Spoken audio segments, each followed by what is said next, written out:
दर्शकों, आपका एक बार फिर स्वागत है चाय की चर्चा पर। और आज हमारी चर्चा का विषय है हमारे माननीय प्रधानमंत्री जी का एक वक्तव्य, जिनमें उन्होंने कहा कि देश के विकास के लिए हमें उन्होंने कहा कि देश का विकास, देश को विकसित करने के लिए नागरिकों की एकता और राष्ट्र की अखंडता अनिवार्य है।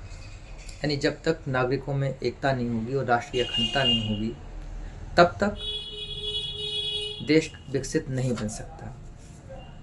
और उनका कहना भी ठीक है, लेकिन प्रश्न यह है कि जिस तरह के हालात देश में चल रहे हैं, उन हालातों को देखते हुए क्या इस वक्तव्य का कोई मायने है? हम कैसे इन हालात में नागरिकों की एकता और देश की अखंडता को बनाएंगे, जबकि हम अपने देश में देख रहे हैं कि सभी अलग अलग भाग रहे हैं। सिर्फ हिंदू और मुस्लिम का ही मामला नहीं है, बल्कि कई और सारी शक्तियाँ भी हैं जो कहती हैं कि हमें इनमें विश्वास नहीं है, हम अलग जा रहे हैं। तो आप इस चीज़ को किस तरह से देखते हैं कि कौन सी व्यवस्था चाहिए जिससे कि प्रधानमंत्री जी के इस वक्तव्य को पूरा किया जा सके? नमस्कार शर्मा जी। नमस्कार जी। बड़ा गूढ़ विषय आपने ले लिया और बड़ा वसी है इसका। कम शब्दों में इसका हल निकाल देना या अपना बता देना कि चर्चा तो हमें करनी पड़ेगी। लेकिन ये अपनी जगह पर मैंने भी वक्तव्य जो है मोदी जी का पढ़ा, अभी 2 दिन पहले की ही बात है। शायद गुजरात में ही उन्होंने अहमदाबाद में ये बात कही थी। तो मेरा भी दिमाग इस पे जो है वो गया, क्योंकि अक्सर मैंने देखा है कि मोदी जी बहुत सी बातें ऐसी होती हैं जो दिल को छू जाती। कभी ऐसा लगता है कि ये 2014 में जब सत्ता परिवर्तन आया एक नए किस्म का, तो उस वक्त जब भाषण में सुनता था, उनकी बातें सुनता था, तो ऐसा लगता था कि एक कम्युनिस्ट विचारधारा जो है वो उभर करके आ रही है। गरीब की बात हो रही है, सर्वहारा वर्ग की बात हो रही है। सर्वहारा वर्ग की बात हो रही है। और जब कभी कभी बात आती थी कि हिंदुस्तान को एक समग्र विकास की तरफ लेके जाना है, तो कहा करते थे मोदी जी के एक ज़माना वो था जब हिंदुस्तान को सपेरों का देश कहा जाता था। ये बात उन्होंने विदेशों में कही, लेकिन वो आज देश जो है वो कंप्यूटर के नाम से जाना जा रहा है, आधुनिक और टेक्नोलॉजी के नाम से जाना जा रहा है, और आगे इसमें आगे बढ़ेंगे। तो ये सब चीज़ें, अच्छा, चाहे समाज के ऊपर, जैसे कि ये भी आपने एकता और अखंडता की बात कही, तो ये अपनी जगह पर हिंदुस्तान की जान इसी में अटकती है, हिंदुस्तान का विकास इसी में अटकता है। हिंदुस्तान का विकासशील से विकसित राष्ट्र का जो एक फासला है वो इसी के अंदर है। क्या हम दिल्ली जैसा विकास देना चाहते हैं जहाँ पे गैस चैम्बर बन रखा है? नहीं, ये विकास की बात नहीं है। विकास और जब अखंडता की बात आती है जी, तो थोड़ा सा इशारा जो है इन समस्याओं की जगह पर एक समूल हिंदुस्तान को आप देखिए कि भारत क्या है। भारत वो देश जिसमें विभिन्न संस्कृतियां, विभिन्न भाषाएं, विभिन्न धर्म, विभिन्न एक तौर तरीके, रीति रिवाज, ये सब मिल करके, यानी कि मैं अक्सर कहता हूँ कि दुनिया में हिंदुस्तान एक ऐसा मुल्क है जो रिलीजियस टूरिज्म का अकेला मॉडल है।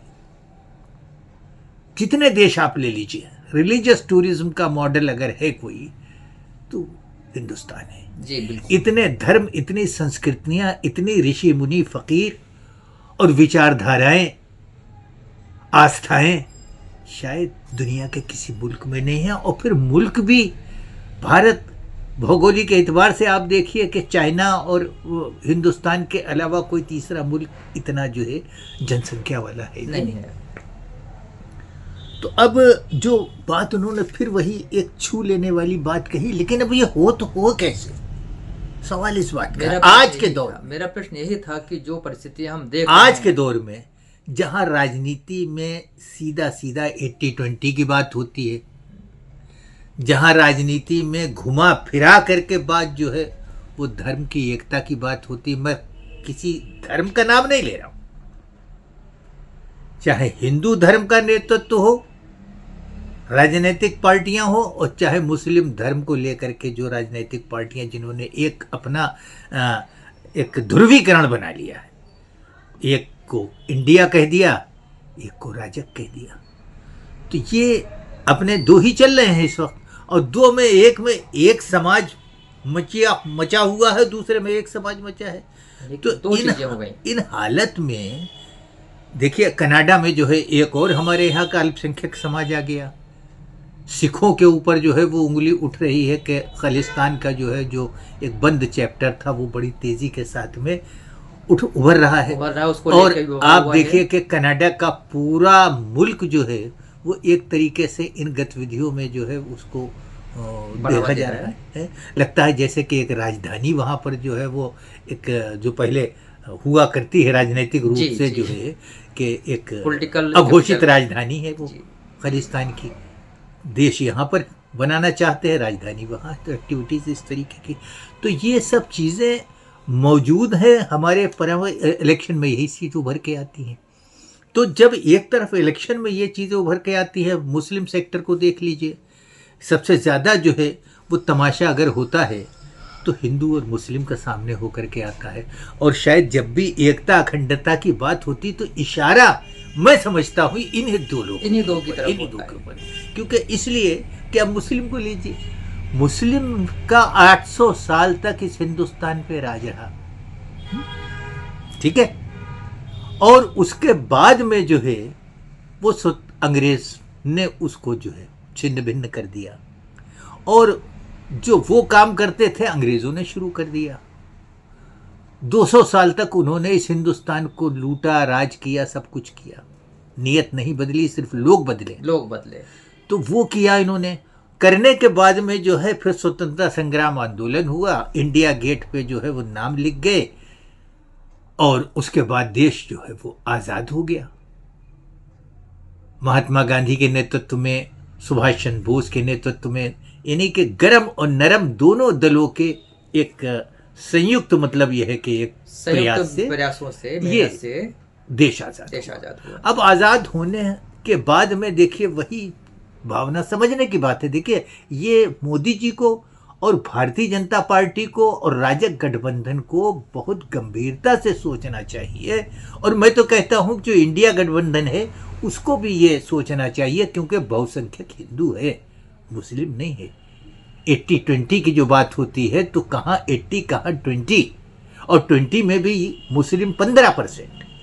तो अब ये जो अपनी जगह पर ये वर्ग है, इस वर्ग ने तुरंत जो है वो बंटवारे की बात शुरू कर दी। जब देखा कि प्रधानमंत्री मोहम्मद अली जिन्ना नहीं बन रहे हैं तो देश के बंटवारे की बात हो गई। ये वही एकता अखंडता की बात हो रही है, मैं उस पर नहीं जाना चाहता, बंटवारे की बात हो गई। ठीक है, बंटवारा आपने करा लिया, बंटवारे के बाद जो है आपकी नीयत तब भी नहीं भरी। एक खास वर्ग था, देखिए एक खास वर्ग था, वो वर्ग था जो रूरल वर्ग था, जो अपने आप को विदेशी मूल का था, वो हिंदुस्तान में इतना हावी था कि उसने अपनी जगह एक धर्म के नाम पे देश की मांग कर डाली। वो जो एकता और अखंडता का जो छेद हुआ है इस भारत के जनगण के बीच में, वो आज छेद बजाय कम होने के बढ़ता चला जा रहा है। क्या है, ठीक है बंटवारा हो गया, लेकिन उसके बावजूद भी जो है वो दूसरी सरकार, कांग्रेस की सरकार बनी। आज आप देख लीजिए 74 साल के जो है लोकतंत्र में अगर मुश्किल से ये 15 साल 16 साल जो है वो गैर कांग्रेसियों का रहा और बाकी सब जो है कांग्रेस का था। तो कांग्रेस ने इसी वर्ग को जो अपनी जगह पर बंटवारे के लिए था, उसी वर्ग को अपने गलबैयां शुरू कर दी। उन्हीं जमींदारों को, उन्हीं वर्ग को जो है आपने जो है राजनीति सौंप दी। आपको जो है वो उन्हीं हार्ड कोरर जो है जो इदारे थे उनको आपने जो है संरक्षण देना शुरू कर दिया, उनके गाइडलाइन के ऊपर आपने जो है कानून बनाना शुरू कर दिए, उन्हीं को, जिसको आज तुष्टीकरण कहा जाता है, तुष्टीकरण यही तो तुष्टीकरण है। आपको ये याद नहीं आया कि इस हिंदुस्तान का जो 85% मुसलमान है, जो भारतीय है और जिसके रक्त संबंध है, उनके बीच में अगर हम हिंदू समाज और भारतीय मुस्लिम समाज के बीच में अगर एकता और अखंडता का अगर पाठ देते होते तो आज समरसता में जो है वो एक नया झंडा हिंदुस्तान में गड़ा हुआ मिलता है। लेकिन सवाल यह है कि आप भी तुष्टीकरण कह रहे हो, लेकिन आप भी उनके ही इर्द गिर्द घूम रहे हैं। आपको परेशानी इसी की है कि वो फतवे जारी होते हैं, सब कुछ जारी होते। तो सवाल ये कि सियासत का और धर्म का ये तालमेल कैसा? मैं दोनों को कह रहा हूं, इससे क्या लेना देना? आप धार्मिक है, बहुत अच्छी बात है? पहले पंडित और मौलवी जो है एक चटाई पे बैठ करके खैरियत पूछा करते थे, आज एक चटाई पे नहीं बैठ सकते, क्योंकि राजनीति ने और वोट ने उनको जो है अपनी जगह बहुत ही दूर कर दिया। नई पीढ़ी में ये चीज भावना आ रही। मैं तो कहता हूँ आने वाले समय में क्या होगा, मोदी जी ने ये बात कही तो इसके निहितार्थ, तो इसको अगर सोचा जाए तो बात निकली है तो फिर दूर तलक जाएगी, लोग बेवजह उदासी का सबब पूछेंगे। तो ये बहुत अलग बात कही है, इसकी ज़रूरत है, लेकिन ठोस फैसले लेने की ज़रूरत है। देखिए, सबसे बड़ी चीज़ एजुकेशन है जी, शिक्षा सबसे पहली चीज़, इसकी माँ, इन चीज़ों की जड़ शिक्षा है। अब आप देखिए कि सरकार चलाने के लिए 60 साल कांग्रेस को हो गई। 60 साल शिक्षा की स्थिति क्या थी? टोटल समाज की बात कर रहा हूं, गलत सब जगह है, हर धर्म में। 60 साल में क्या हुआ? मेरी 72 साल की एज है, हम उस वक्त जानते थे, हम प्राइमरी स्कूल के पढ़े हुए। टीचर ये कहता था कि 2 दूनी 6 हम पढ़ाएंगे। टीचर और फटीचर हैं, हम कैसे पढ़ाएं? आज स्थिति ये हुई कि एक टीचर की तनख्वाह जो है वो 60, 70, 80 हजार रुपया। सरकारी में कम से कम 48,000 से स्टार्टिंग होती है। और जो वर्तमान में टीचर्स हैं वो 1 लाख के आसपास। आज 1 लाख के आसपास का कितनी बड़ी राशि है। मुझसे एक IFS अधिकारी थे हमारे, सुरेश चंद जी, वो उनको सरकार ने कहा कि आपको जो है हम जो है वो गंगा उसमें नमामि गंगे में आपको जो है भेज रहे, आप वहाँ जाइए, बड़ा अच्छा हो। उन्होंने कहा कि मुझसे खर्चा नहीं कर मिलती, तनख्वाह इतनी है, मैं किसी ऐसी जगह पर नहीं पोस्ट होना चाहता। आज रिटायर हो गए मेरे मित्र। तो वही वाली पोजीशन के इतना सब कुछ होने के बाद में वेटेज क्या है? टीचर को अच्छे सम्मानजनक चीज मिल गई, उसको तनख्वाह मिल गई। स्कूल नहीं था, छप्परों के नीचे बच्चे पढ़ते थे, प्रधान जगह उपलब्ध करा देता था, जगहें नहीं थे। हम जानते हैं कि डिस्ट्रिक्ट प्लान की जब मीटिंग्स होती थी, जब VP सिंह चीफ मिनिस्टर थे, तो डिसेंट्रलाइज स्कीम्स लागू हुई। तो ये हुआ कि जिले की योजना हो और जिले में नीड बेस्ड प्रोग्राम के हिसाब से जो है वो काम होना चाहिए, वो पैसा उस तरीके से हो। मैं उसका मेंबर भी रहा, स्टेट गवर्नमेंट में भी रहा, 20 सूत्री कार्यक्रम हुआ करता था उस वक्त गवर्नमेंट के इम्प्लीमेंटेशन कमेटी में, और उसका स्टेट का मेंबर राज्यमंत्री की हैसियत होती थी। हम लोग ये कोशिश करते थे कि ज़िले के जो प्लान होता था उसमें ये देखते थे कहाँ किस जगह विद्यालय दिया जाना है। वो ज़माना भी हमने देखा जब एक एक स्कूल खोलने के लिए विधायक और ये सब लोग जनप्रतिनिधि बड़ी मेहनत करते थे। 4 स्कूल आए तो मतलब यह कि लड़ाई होती थी।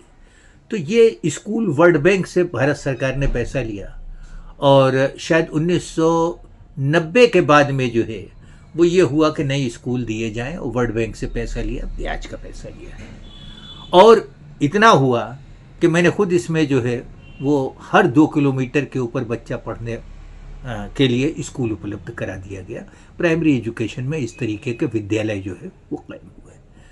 लेकिन अब सवाल इस बात का है कि शिक्षा का ये हुआ, लेकिन शिक्षा अपनी जगह पर जो है, वो क्या वजह है कि प्राइवेट सेक्टर अपनी जगह पर जो है वो ज़्यादा कामयाब है, और उनके तरफ जो है आदमी जाता है, गार्जियन जाता है, और सरकारी स्कूलों में इतना होने के बावजूद भी कामयाबी नहीं हो पाई। आज कितने दिन हो गए, कभी जो है वो मान लीजिए एजुकेशन टू ऑल प्रोग्राम, साक्षरता मिशन हो रहा है।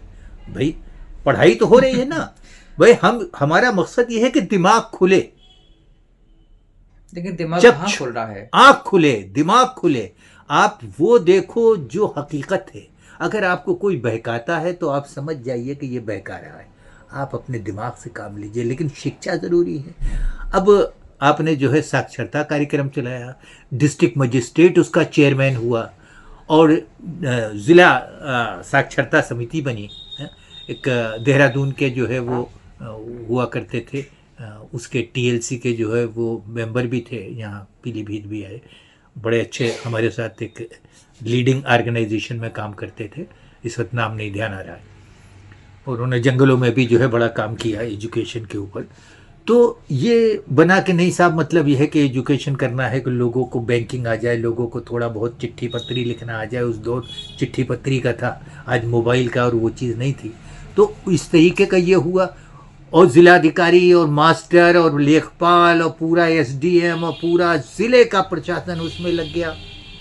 लेकिन उसके बावजूद भी हज़ारों करोड़ रुपया भारत सरकार का जो है वो कुछ ज़िलों को छोड़ गए। जैसे केरल अच्छा आ गया, अल्मोड़ा जो है पहला जो है साक्षर ज़िला घोषित हुआ, पहाड़ पे भी अच्छा हुआ। तो ये कुछ ज़िलों को, कुछ स्टेट्स को छोड़ करके जिनमें एबिलिटी थी, जिनमें इस चीज़ का जागरूकता थी, उनको छोड़ के बाकी सब जगह जो है ये अपने जगह टाई पे छोड़ गए। जो वर्तमान शिक्षा है ये देश को जोड़ने में, लोगों को एक करने में कहाँ पर फेल हो रही है? वही आ रहा हूँ वहाँ पे। अब इसके बाद में जब एक चीज़ देखिए, प्रयोग होते जा रहे, भाई प्रयोग भी ज़रूरी है। अब उसके बाद ये कह दिया, अच्छा छोड़िए एलिमेंट्री एजुकेशन की बात कीजिए, इन बुड्ढों को छोड़िए, क्योंकि एक सवाल लोगों ने ये कह दिया कि हमारे गाय का जो है गाँव में चारा कौन काटेगा। अब आपने कह दिया 5 से 6 बजे तक 1 घंटे के लिए क्लास लगेगा पंचायत में, और हम आपको बताएंगे सब कुछ है, ड्यूटी लग गई, सब कुछ हो गया, वॉलंटरी टीचर्स आ गए, सब हो गया, क्योंकि सरकार का प्रोग्राम था। तो अब इस तरीके का जो पोजीशन होने के बाद मैंने कहा नहीं, directorate of literacy elementary education बन गया। और एजुकेशन बनने के बाद में जो है उसमें ये हुआ कि कह दिया गया कि आप जो है वो अब ऐसा करें कि एक जिसे कहते हैं कि एक 2 तरीके की एजुकेशन होती है। एंडागोगी एजुकेशन जो है उस सेक्टर में जा कर के आप ऐसा कीजिए कि इनको पढ़ाइए। थोड़ा ब्रिज कोर्सेज जो है शुरुआत की है कि हम जो है वो अब छोटों पे ध्यान दें, जो स्कूल नहीं जा रहे हैं, जो ड्रॉप आउट्स हैं, जो आउट ऑफ स्कूल है, कम से कम नई पीढ़ी को जो है वो हम साक्षर कर लें। तो नई पीढ़ी को साक्षर करने के लिए जो है ये एलिमेंट्री एजुकेशन का प्रोग्राम हुआ।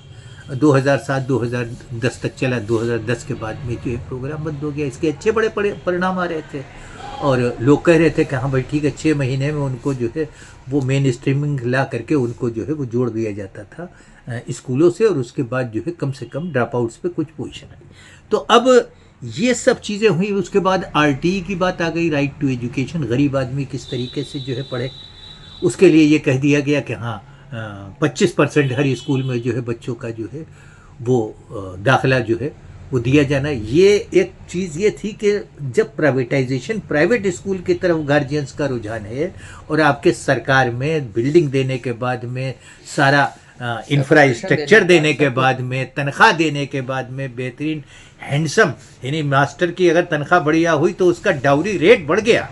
बिल्कुल, 4 व्हीलर नीचे बात, 4 व्हीलर से अब जो आ रहा है, जो कभी साइकिल से जाया करता था। शादी में है तो शादी में कार पहले चाहिए, लेकिन ऐसा नहीं हुआ है। तो अब ये RTE जो है शुरू किया, बड़ा इसका जो है ये हुआ, क्योंकि हम ये सब चीज़ कर रहे हैं। तो RTE में क्या है, RTE में देखिए वही चीज़ आ गई कि अल्पसंख्यक संस्थाएं जो है वो इसमें निकाल दी गई।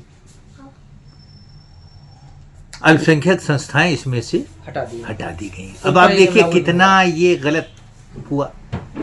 मैं एक भारत सरकार से घोषित अल्पसंख्यक संस्थान का जो है मैं मैनेजर हूँ, मैं परवेज अलीफ। माइनॉरिटीज है, लेकिन मैं राइट टू एजुकेशन में हिस्सा ले रहा हूं बावजूद इसके कि मुझे छूट है। वजह क्या है? वजह यह है कि गरीब बच्चा मेरे यहां पढ़ता है, सरकार 450 रुपया जो है वो रिमेम्बर्समेंट की जो है वो फीस के देती है। ये पर मंथ देती है, साल का? पर मंथ देती है, साल में पैसा मिलता है। हमको कोऑपरेट करना होता है, साल में जो है वो पैसा जो है आगे पीछे वो पैसा दे देते, एक कमिटमेंट है गवर्नमेंट का, वो पैसा मिले। हम सोचते हैं कि चलो ठीक है, गरीब बच्चे को जो है, उस बच्चे को जिसको शिक्षित करना है, प्राइवेट सेक्टर में पढ़ना चाहता है, हमने उसको जो है उसमें एडमिशन दे दिया। ऑनलाइन होता है सब अपने। हालांकि जो बड़े स्कूल हैं, मकसद ये था कि जो अच्छे कॉन्वेंट स्कूल हैं, देखिए ईसाइयों के सारे स्कूल, ईसाइयों ने अंग्रेज जब गए तो उन्होंने सबसे बड़ा काम ये किया कि अपने कम्युनिटी के लिए जो है एजुकेशन को जो है खोले। उन्होंने कहा कि एजुकेशन की मार्केटिंग कीजिए। अब हमारे जहन में इन्फीरियरिटी कॉम्प्लेक्स इतना था कि हमको कॉन्वेंट स्कूल चाहिए। अभी हाई कोर्ट ने एक उत्तर प्रदेश के जो है इलाहाबाद से आदेश हुआ कि क्या मास्टर जो है वो सरकारी स्कूल का मास्टर जो है अपने बच्चे अपने स्कूल में पढ़ाना क्यों नहीं पढ़ाता है, वो क्यों कॉन्वेंट स्कूल में पढ़ाता है। तो कॉन्वेंट स्कूल की जहाँ फीस 2000, 4000, 5000 है, वो 2000, 5000 महीने की फीस, यानी 12 पंजे 60,000, 50,000 से लेके 1 लाख तक की, और बड़े दिल्ली जैसे शहरों में तो 4-4, 5-5 लाख, शायद उत्तों की नौकरी ना मिल सके और इतना पैसा जो है वो उसमें खर्चा करते हैं। तो अब ये देखें, ये तुष्टीकरण गलत हुआ कि माइनॉरिटीज को आपने छोड़ दिया, ईसाई मिशनरीज के बड़े कॉलेज। और आप देखिए, जब से ये विधायक निधि और सांसद निधि शुरू की है, ये आपके नरसिम्हा राव जी की सरकार के वक्त से, तब से सारे लोग, ये सारे चुने हुए जनप्रतिनिधि जो है वो एजुकेशन में आ गए। सब एजुकेशनिस्ट, एजुकेशन में आना अलग बात है, एजुकेशनिस्ट। शर्मा जी एजुकेशनिस्ट बन गए। मैं एक ऐसे मंत्री को जानता हूं जिस मंत्री के बाप ने कभी तहमत के अलावा जो है और कुछ नहीं पहना। ये भारत का दुर्भाग्य है, वो एजुकेशनिस्ट। और मतलब यह है कि वो ग्रुप बनाने लगे, एजुकेशनल ग्रुप नाम से, जो एक नहीं 5-5, 10-10, जिसको अगर कुछ नहीं आता है तो उसने किसी से कह दिया कि अच्छा भाई स्कूल खोलो, लो चलो खोलो, हमारी आपकी पार्टनरशिप है, पैसा हम आपको दे रहे हैं, बनाइए। तो ये सब चीज़ हुई। लेकिन उन लोगों का, जब हमारे यहाँ कभी इस तरीके के केसेस जो है 1098 के ऊपर, चाइल्ड हेल्पलाइन के ऊपर आते थे या केसेस आते थे कि हमारा एडमिशन नहीं हो रहा है, तो हम उसमें जब इन्वॉल्व होकर के हमने पूछा तो उन्होंने साफ कह दिया, परवेज साहब आप क्या बात कर रहे हैं, सवाल यह है कि इसको 12वीं तक जो है हमको जो है पढ़ाना पड़ेगा, और 12वीं तक का मतलब यह है कि 1 लाख रुपए अगर फीस है तो 12 लाख रुपए हमारा नुकसान हो गया। तो भाई साहब, हम मतलब यह है कि कोई ना कोई बहाना करके जो है वो कोई अपना जो है वो क्लास में सेक्शन कम दर्शाता है, कोई कुछ करता है, और सब मिली भगत से जो है एक तो आपने जो है वो चीज़ भी अपनी जगह नहीं। तो अब सवाल यह है कि एजुकेशन अब आपने इतना टिपिकल कर दिया कि स्कूल में एक आदमी, यानी स्कूल मुश्किल से चल रहा है, प्राइवेट सेक्टर का छोटा स्कूल जो वाकई में खिदमत कर रहा है शिक्षा की, अब इतने डॉक्यूमेंटेशन है, इतना ऑनलाइन है, सारा ऑनलाइन है, सारा सब कुछ है, तो वो कहाँ से करे, कैसे करे। इतना भी नहीं है कि कम से कम उसको जो है वो इतनी सहायता हो जाए कि वो ऑनलाइन जो है वो फीडिंग का काम सरकार खुद ले ले अपने हाथ में। तो ये सब चीज़ें जो है, जो भी प्रोग्राम है उसमें जो है वो जब तक शिक्षा नहीं होगी, आपने शिक्षा के मामले में अभी माइनॉरिटीज़ के ऊपर 2 फैसले बड़े महत्वपूर्ण आए। एक मदरसों का हक में फैसला आया, सुप्रीम कोर्ट ने दिया, सारा मुसलमान बड़ा खुश के हाँ साहब ठीक है, मदरसों का हमको जो है वो आदेश हो गया। ये वही है जो ये कहते थे कि आज अदालत भी हमको कुछ नहीं दे रही है, अदालत भी मिली हुई है, और सारा सरकार का है, फलाना है, दिमाग का है। तो वो जो है वो कहते हैं ना, मीठा मीठा गप गप और खट्टा खट्टा थू थू थू। तो आज ये स्थिति है माइनॉरिटीज़ की कि वो मदरसों को जो कह दिया गया कि नहीं, मदरसों को नहीं, खाली डिग्री के क्लासेस जो है उनको उन्होंने जो है वो कहा कि नहीं, वो तो यूजीसी का मामला है और वो उसके गाइडलाइन से होगा, आप उसको अप्लाई कीजिए, अगर आपके पास योग्यता है, आपके पास उतना इंफ्रास्ट्रक्चर है, आप डिग्री मान्यता लीजिए। और बाकी जो मान्यता किया है, लेकिन आप इसके गहराई में जाइए ना। आपने मदरसा बोर्ड बना दिया, आपने मदरसा बोर्ड के चेयरमैन बना दिया, एक राज्य मंत्री की जगह दे दी और ये सब कुछ कर दिया, ये सब तुष्टीकरण। आपने ये देखा कि आप आ जाइए, एक जजमेंट और हुआ है। एक जजमेंट हुआ अलीगढ़ मुस्लिम यूनिवर्सिटी का 56 साल के बाद में जो है जी वो एक जजमेंट सामने आया कि नहीं साहब, अलीगढ़ मुस्लिम यूनिवर्सिटी अपनी जगह पर रहेगा, माइनॉरिटीज इंस्टीट्यूशन रहेगा नहीं, माइनॉरिटीज इंस्टीट्यूशन की योग्यता रखता है, लेकिन इसको घोषित करने के लिए खुद यूनिवर्सिटी को साबित करना होगा कि इसको माइनॉरिटीज नहीं जो है वो चलाया। यानी जो अखबार की हेडलाइन थी वो कुछ कंफ्यूजिंग थी, लेकिन ये किया, एक अपनी जगह पे पार्ट जजमेंट हुआ। ये दोनों को हम पार्ट जजमेंट के रूप में कहेंगे, ये हुआ। लेकिन आपने, सरकार है आपकी, आप मोदी जी इस बात को कह रहे हैं कि एकता अखंडता, तो शिक्षा से जो अपनी जगह पर ये चीज है, आपने ये देखा कि सर सैयद अहमद खान, जिन्हें अभी आएगा ये चीज, जब 3 सुप्रीम कोर्ट के जजेस के बेंच में ये मामला जाएगा, साबित करना होगा, तो सर सैयद अहमद खान ने क्या कहा था?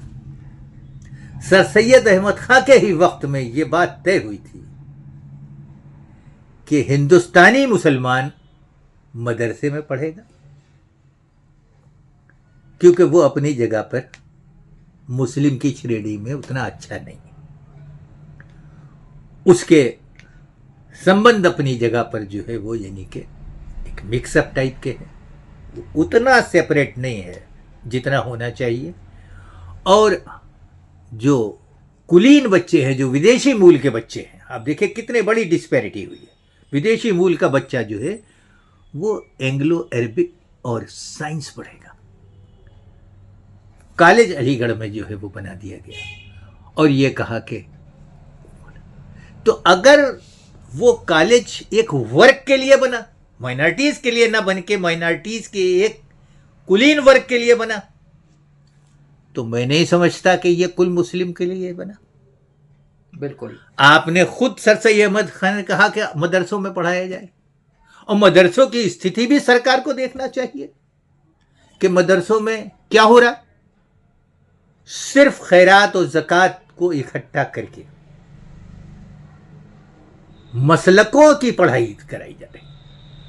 अगर बरेलवी है तो बरेलवी थॉट्स का, आइडियोलॉजी का जो है वो पढ़ाया जा रहा है। देवबंद है, देवबंदी थॉट्स को वहां पढ़ाया जा रहा है। और दोनों थॉट्स में हिंदुस्तानी मुस्लिमों को कोई, उनके लिटरेचर में उनको असम्मानजनक बातें जो है उनकी किताबों में है, जो आज भी है, पहले भी है, जब कर। तो ये संविधान का विरोधी है कि नहीं है ये बात? आप कैसे क्रास कीट कलर के नाम के ऊपर जो है वो डिफरेंशिएट करेंगे? गलत है।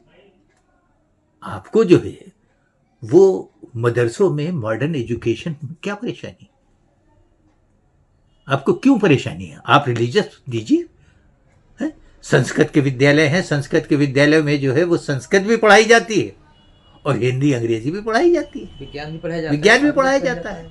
तो आपको इसमें क्या परेशानी? आप सरकारी ग्रांट भी लेते हो।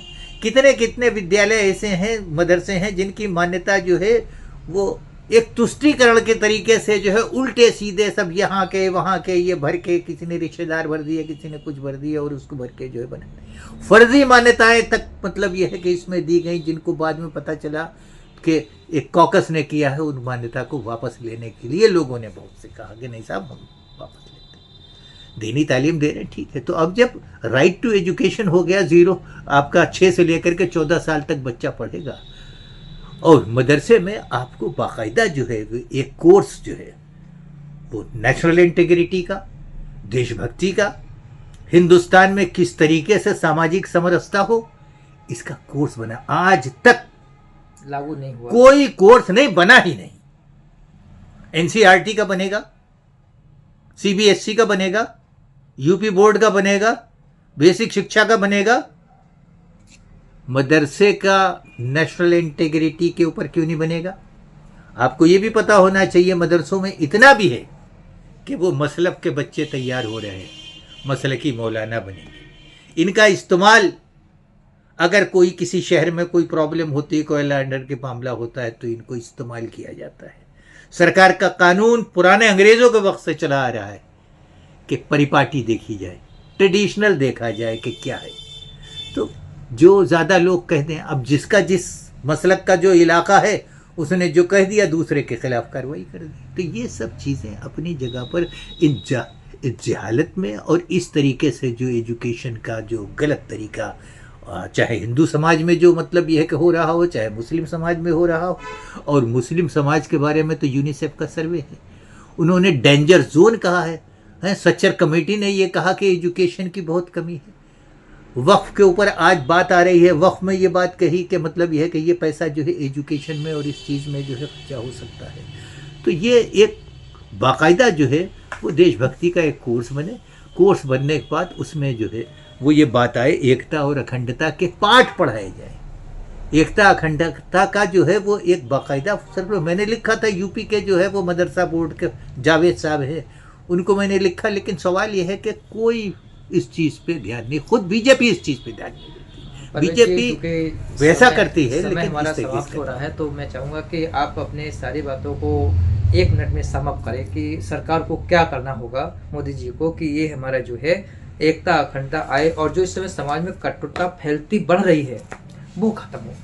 ये देश के लिए बड़े नुकसानदेह है। हमारा जो विकसित राष्ट्र की बात कही जाती है वो 2047 में मैं समझता हूँ नामुमकिन। जब तक के, ये बात बहुत सही कही मोदी जी ने, फिर मैं वही कहता हूँ कि एकता और अखंडता बहुत ज़रूरी है। इसके लिए बहुत ज़रूरी ये है कि एक नीतिगत और बड़े आगे बढ़ के फ्रंट फुट पे आकर के एक अच्छे बैट्समैन की तरीके से जो है वो विकेट को बचा के नहीं, बल्कि आगे बढ़ के जो है मारने की ज़रूरत है, खेलने की ज़रूरत है। मारने का आप गलत अंदाज लोग लगा सकते हैं, खेलने की ज़रूरत है। खेलने की ये ज़रूरत है कि जिस समाज ने, जिस अशराफ समाज ने, जिस कुलीन समाज ने, जिस 60 साल के कांग्रेस के नेतृत्व ने दलित मुस्लिम को 341 में अधिकार नहीं दिया, आप उसमें एजुकेशन के लिए और उसके लिए जो कीजिए, ये पिछड़ी जातियों को, ओबीसी को आप जो है वो जो इंस्टीट्यूशंस हैं, जो यूनिवर्सिटीज़ हैं, इनमें बाकायदा रिजर्वेशन कीजिए। आरटीई में जो है जो अल्पसंख्यकों को आपने हटाया है, आप उसमें तुरंत इस तरीके का अमेंडमेंट करके जो है अल्पसंख्यक संस्थाओं को जो है वो 25% जो है वो मुफ्त एजुकेशन, मुफ्त नहीं है, 450 रुपये मिल रहा है, छूट है, एक तरीके की सरकार को मदद है, एजुकेशन के लिए एक कंट्रीब्यूशन है। तो जो एजुकेशन इंस्टीट्यूशन ये कंट्रीब्यूशन नहीं कर सकता है, उसको स्कूल चलाने की क्या ज़रूरत है? वो कोई जो है कारपोरेट सेक्टर नहीं, आज ज़रूरत है बिल्कुल एजुकेशन कारपोरेट सेक्टर होता चला जा रहा है। आज ये पता चला कि साहब ये सारी चीज़ें जो है वो सरकार जो है वो प्राइवेट सेक्टर को दो, लेकिन आपका MOU बहुत मजबूत होना चाहिए। आप ये कीजिए कि OBC का रिजर्वेशन अलीगढ़ में कीजिए, जामिया मिलिया में कीजिए, जितने मुस्लिम यूनिवर्सिटीज़ हैं उन सब में कीजिए। इसके अलावा जो है जो बड़े कॉलेजेस हैं उनको जो है वो OBC का रिजर्वेशन होना चाहिए, और तभी जो है ये चीज़ होगी, वरना ये चीज़ मुश्किल है। एजुकेशन खुलेगा, दिमाग खुलेगा तो वो समझेंगे हमको जो है बेवकूफ़ बनाया जा रहा है। ये जो चाल आ रही है, जो निगेटिविटी है, ये निगेटिविटी ख़त्म होगी। जिस दिन निगेटिविटी ख़त्म होगी उस दिन सब चीज़ ख़त्म हो जाएगी। हिंदू जाहिरियत भी कम होगी, मुस्लिम जाहिरियत भी कम होगी। आपका बहुत बहुत धन्यवाद। आशा है कि हमारे विचारों को आपने जो रास्ता दिया है उस पर सरकार सोचेगी और कदम लेगी। मैं लिख रहा हूँ, मैं इसको लिख भी रहा हूँ। मैं मोदी जी को एक जो है बाकायदा जो है मैं लिखूँगा, और लिखने के बाद ऑल इंडिया पसमानदा मुस्लिम महाज की तरफ से मैं उनको लिख रहा हूँ। जी, बहुत बहुत धन्यवाद।